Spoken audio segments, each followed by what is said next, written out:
He had neck spasms. Actually, it started last night. So he tried to get through practice. Obviously, it didn't work. We're going to keep him off the ice tomorrow, and hopefully he'll be back on the ice Saturday. That's the plan at this point. Is it related at all to hockey, or just maybe? You know what? We're not sure. He's up in the gym yesterday after practice, after the workout. He did something and came to see the trainers and said he hurt his neck. So that happens. But hopefully we can get him back on the ice Saturday. Big day for a kid like Colby Barlow, who had his first training camp skate this morning and then signed his first NHL contract. Yeah, good for him. Clearly, I didn't see him play junior, but everybody I talked to in our organization and other organizations speak very highly of his character. That he's a great teammate, he's a great kid, he's a hard-working two-way player. So I've never heard a negative word on this kid. So good for him, he's earned it, and we know he's just going to continue to develop until he plays here in Winnipeg one day. You had the two groups on paper, but then you kind of made some changes. I guess you wanted maybe smaller numbers to work with, like 4 lines. The guys that kind of didn't skate with the two main groups, will they be worked into there? They're going to work in tomorrow. Oh. Yeah, we are. And you get too many guys out there. You got too many guys standing still. We want high pace, a lot of work in practice, so we did have to shut it down. We had to change the format to get to the third group. Tomorrow there'll be some changes. Some of those guys will go up to the other two groups, and we'll just move guys around as we need to see them. We touched on Cole yesterday moving to center, but getting to maybe the nuts and bolts. What do you need to see from him in this camp? Like, is there something that he needs to kind of show you that center is? Well, when we saw him play last year, his creativity and his poise with the puck. So we certainly need to see that. We want to score more goals this year, but he'll be a big part of that in terms of creating offense.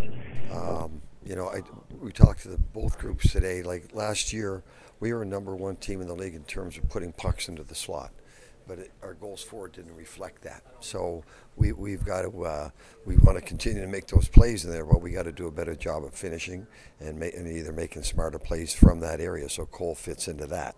Hopefully there'll be more finish. Now, the defensive side of the puck, he's going to have to keep getting better. He's a young player, and he will. He's missed a lot of time over the last couple of years, but we're going to give him every opportunity in this training camp to play as much center and power play as we can. You talked about the hits he subjected himself to last year. How can playing center help maybe reduce that number? Gets him off the boards and gives him a little bit more freedom in the open ice. And again, with his hockey IQ, he'll see the open ice and hopefully avoid putting himself in those positions where he's getting crunched at the wrong time. Whereas the forward lines, maybe you've got 4 lines together that I suspect you really want to see what they can do because it might carry over to the season. A little bit different strategy with the D, and I'm thinking specifically about having Josh and Elias kind of together. Is that example of Josh maybe saying, "Give me the kid to see what we can do"? Well, you're right. But again, with the new players, Rasmus and Gabe, and and Alex, we want to see them play with the guys that we think they can play with Gabe, and so that's kind of where we're going with that. And Rasmus with 2 smart players, and Morgan and Vladdy, and Alex with Lau. But the defense, we want to see. We kind of know the 8 guys, 9 guys we're going to give a really good look to in preseason, including Billy and Chisholm. We want to take a really good look at that in the preseason. Those guys are going to play, and we got to find out what they can do, and we're going to give them every opportunity. The other kids that you're talking about, you give them a chance to play with a veteran in practices. Now that will change when we get into the exhibition games, unless we see like what we see from them, and maybe they're going to get an exhibition game or 2. But when you focus on a couple of guys that we have to give games to, we want to see them, and then you have to get your veterans ready to go. There's only a couple of games that are there that we're going to look at these guys. So to give them a fair chance, let them play in practice with a veteran. Rick, is there anything to Mark and Josh leading the bag skate, and then Adam and some of the other vets just kind of leading that front? Is that you, or is that them?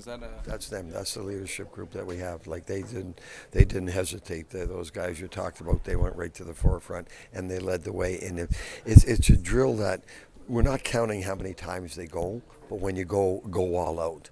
And Mark and Shape, the first time they didn't slow down coming on the outside. They kept going, and it's drilled from the top of the circles to the blue line. They didn't stop skating until they hit the blue line. And the same with Adam and Apple, those guys, they did the same thing. So that's the leadership group you want. And it's when you get in these drills, you want your leaders to set the pace and to keep that pace and not let it fall off. And all those guys did a great job. What difference is that from last year? Like, just now that you have some, We point kind of set those standards last year. We said, okay, we're doing this, and we're going to do it hard, and we're not going to let up. So they just followed that up from last year. With Mark, he's obviously coming off his best season as a goal scorer. What's the next step in his progression look like to you, or what does it need? Well, we need him to keep doing that, but we need the team. He needs to lead. We need the team to do better. So Mark's a big part of that and taking this to the next level. So we're not satisfied just getting in the playoffs. We want to make some noise in the playoffs. So a big part of Mark's progression. A lot of guys, okay, let's take this team to another level. So Mark is capable of doing that. We need him to score the goals. And create the offense that he can and help lead this team to the next level. Is there any part of his game though that you'd like to see improvement in? All our guys, and it's not just Mark in particular, but when we got in trouble last year, it was our play away from the puck that got us in trouble. So we just have to continue to punch that on all the guys, and you expect the veterans to lead that way. Yeah, I don't mean that in a negative way. No, He's a guy who it's not pushes negative. himself to be Pushes better, him hard. so Listen, he's a pro, man. He's there every day. He's here early. He goes on that ice. He works very, very hard. And a lot of those guys are going to fall into that category. Okay, that's great, and we're doing all the right things, and we're working. But now let's make sure we're doing what we can to push this team to the next level. Just one on Connor Hellebuck. We talked to him this morning. When a guy of Connor Hellebuck's caliber and success stands up and says, "I believe this group we have can win a Stanley Cup." I mean, ultimately, it's words. It's proven on the ice. But what does that mean to hear someone of his ilk kind of make a statement like that? We heard it at the end of the last year. He said, he said, look, the money, the business, like all those things, yeah, that'll take care of itself. I want to win a Stanley Cup. And that's what you want all your players to have, especially the key guys, the difference makers. You want all your players to have that belief and that attitude and that drive to keep pushing. It goes back to what we just talked about. Keep pushing this team to the next level so that we're not just going to barely get in and then get knocked out, that we're going to work hard, we're going to get in, and we're going to make some noise. And it's certainly led by Helling. Good.